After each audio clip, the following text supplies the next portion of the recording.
How you guys doing? This is James, and this is Start the Conversation. I make videos about pop culture topics and things I just don't understand in the world because we all want a better place to live for future generations. We just need to break stuff on down and understand it. Right now, I want to talk about the Guyger and the guy who the brother. I think his name is Brandt. I want to talk about the courtroom decision that people say is historic. Now,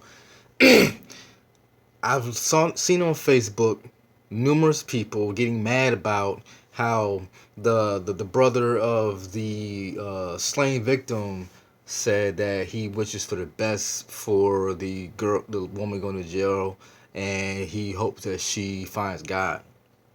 And he asked the judge to give her a hug, and the judge allowed it. And what happened was the judge also stepped down from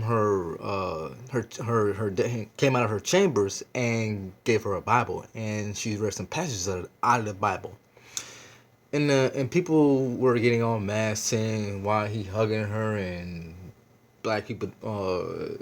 Have we ever had a Caucasian person hugging a black person going to jail and all this type of stuff? And I'm just getting beside myself with anger because people, how, if anyone has the right to be angry, it's him. If anyone has the right to say what they want to say, it's him and the family. They did the family. I saw the news thing after the court. The family wasn't even upset that she got a 10-year sentence. They said now it's time that the police department needs to be working their job, and they were actually saying that the police department needs to do this and the police department needs to do that, and in the state of Texas and the city of Houston, they weren't mad about the sentence. They were happy it happened. So why is everyone who's of brown skin complexion pissed off if the family's not pissed off? I honestly think that the people who are on the outside looking in really need to stop and just be happy, because I for one am just happy that there's justice. And to be honest, I think the time frame of the justice is irrelevant, to be honest with you. 10 years, 20 years, she's getting punished. That's what I think is fair. Now, is it unfair for the other lady who got 45 years for warning shots?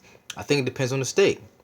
But anyway, my whole thing is this: is that I just think that we need to lay off of the anger, because if the brother said that my brother would have wanted you to find Christ too, what makes us think that God did not orchestrate this in some type of way?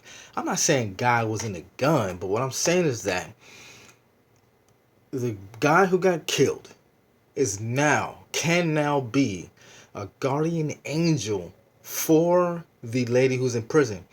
How do we know that uh, this isn't a way to get the killer to come to Christ? How do we know that the killer, or the guy who got killed, wasn't a sacrificial lamb?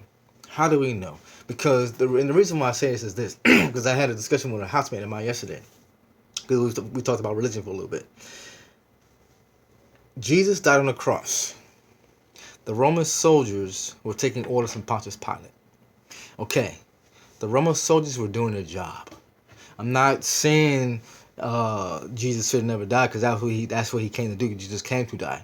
But what I'm saying is Jesus' whole mission on this earth was to show us how to live, and so that there will be someone to take the punishment for the things that were too much for us to take punishment for. So I say that to say this: if the guy who got killed was a sacrificial lamb and I just got another revelation from this just now. If the guy who got killed was a sacrificial lamb for the lady to find Christ, maybe also her death was the price to pay because she had to live with that the rest of her life. She has to live with taking the life of another man for the rest of her life. Maybe that was also enough punishment from the actual crime that happened itself. I can go so deep into this, but I'm only going to do a few minute video. Bottom line, how do we know that the guy who got killed was not a sacrificial lamb for the lady to find Christ through the brother's advice, and she got a Bible from the judge?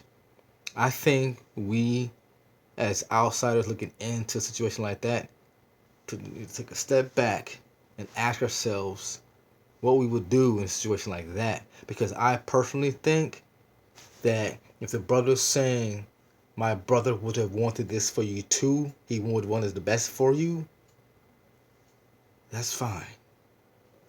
Let God do what he's going to do. Let the man's brother be a guardian angel to Guyger. And if he wants to forgive her for what she did, let it happen. God is the answer. That's it. Love you guys. See you next time. Let me know what you think in the comments below about what I just said. And I think my next topic is going to be a revised version of music content. Hit or miss. See ya. Love you.